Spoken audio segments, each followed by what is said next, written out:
Shivanshu recording studio बानावर किशनगंज। तू पानी mix by मनी आर्या। मना मकर तोरा पी जाइयो के तू पानी लागोही। मन पागल कैनी सबके रूप लागौ तोरे गजब के। मन पागल कैनी सबके रूप लागौ तोरे गजब के। आगे देखे में तू तो पटना के राजधानी लागोही। देखे में तू तो पटना के राजधानी लागोही। तमन्ना मकर तोरा पी जाइयो के तू पानी लागोही।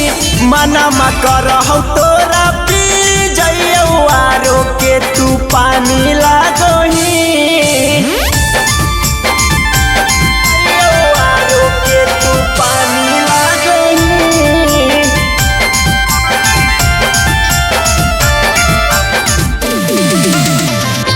मना मकर तोरा पी जाइयो के तू पानी लागोही। आगे देखिए के बढ़ौ धड़कनमा छौड़ी तोर लाटकल जोहवानामा। तोर लाटकल जोहवानामा। आगे जान मारो गोरे बदनामा के कर पलुटावो ही खजानामा। खजानामा। आगे तू ही हमर जिंदगी के कहानी लागोही। तू ही हमर जिंदगी के कहानी लागोही। मना मकर तोरा पी जाइयो के तू पानी लागोही। मना मकर तोरा पी जाइयो के तू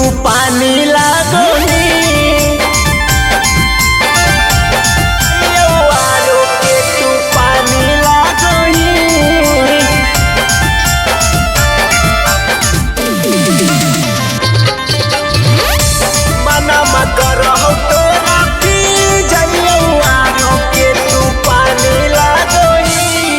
आगे हमारा बा ना लेला भराबा। दे दे तू अपन फोन ना माराबा। तू अपन फोन ना माराबा। आगे तोरे नामे लिखी हम देबो छौड़ी के अपन हम घराबा। घराबा। देखे में तू ता काजल राघवानी लागोही। तूने टाइगरावा रजनीश के तू रानी लागोही।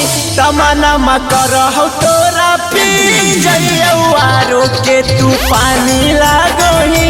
मना मकर तोरा पी जाइयो के तू पानी लागोही। शिवांशु रिकॉर्डिंग स्टूडियो बानावर किशनगंज।